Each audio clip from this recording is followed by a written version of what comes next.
নীলফামারীর কিশোরগঞ্জে ঐতিহাসিক বিপ্লব ও সংহতি দিবস উপলক্ষে এক আলোচনা সভা অনুষ্ঠিত হয়েছে। বাংলাদেশ জাতীয়তাবাদী দল বিএনপির উপজেলা শাখার আয়োজনে এই অনুষ্ঠানটি অনুষ্ঠিত হয় কিশোরগঞ্জ উচ্চ বিদ্যালয় মাঠে। এম আনসারুল হকের প্রতিবেদনে দেখুন বিস্তারিত।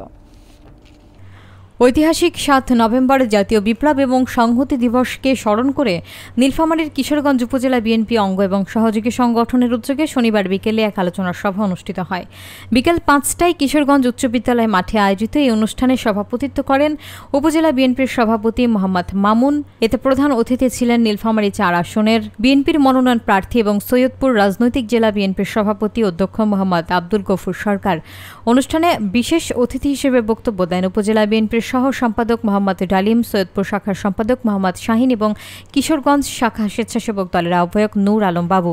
বক্তারা বলেন, জাতীয় বিপ্লব এবং সংহতি দিবস বাংলাদেশের রাজনৈতিক ইতিহাসে এক তাৎপর্যপূর্ণ অধ্যায়, যা জনগণের ভোটাধিকার এবং গণতন্ত্র পুনরুদ্ধারের প্রতীক।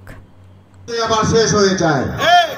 আমরা প্রত্যেকেই চিন্তা ভাবনা করব, দীর্ঘদিন থেকে আমরা রাজপথে যে আন্দোলন সংগ্রাম করেছি তার এই ফসল স্বরূপ আমাদেরকে আমাদের সাংগঠনিক অভিভাবক জনাব তারেক রহমান আমাদেরকে যে অভিভাবক এখানে প্রদান করেছেন, যাকে মনোনীত করেছেন, আমরা যদি তাকে এখানে বিজয়ী করতে না পারি আমাদের রাজনীতি করা পুরাটাই বৃথা।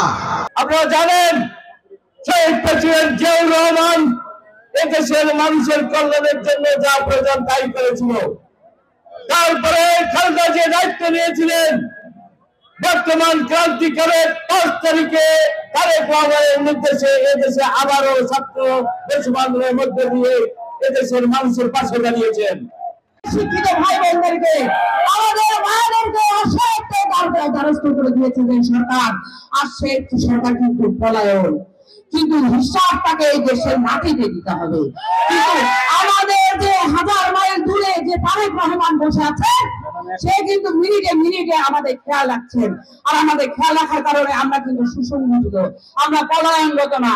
আমরা রাত বিরাত যেখানে কাটাই না কেন, জেল এখানে যাই না কেন, আমরা মামলার শিকার হই না কেন, আমার এখানে নেতা কর্মীবৃন্দ রয়েছে, প্রত্যেকে মামলার আসামি, প্রত্যেকেই কিন্তু নির্যাতনের শিকার হয়েছেন, কিন্তু কেউ হাত ছাড়েননি।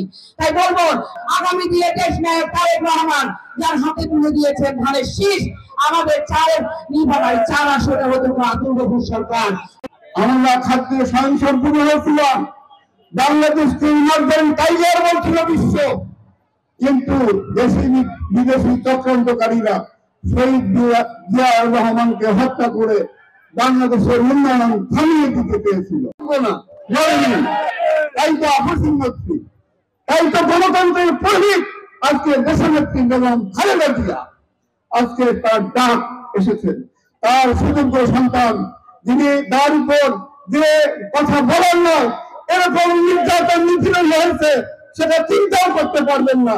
যারা ভিডিও দেখেছেন তারা হয়তো কল্পনা করেছেন যে কি ধরনের নিপীড়ন নির্যাতন দেশে আগামী দিনের রাষ্ট্রনায়ক তারেক রহমানের উপর হয়েছে।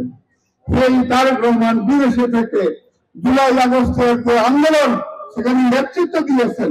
জামাতের নেতা যারা বড়াই করে কান ফিরেছিলেন, আপনাদের নেতা ডক্টর শফিকুর রহমান বলছেন জুলাই আগস্টে নেতৃত্ব দিয়েছেন।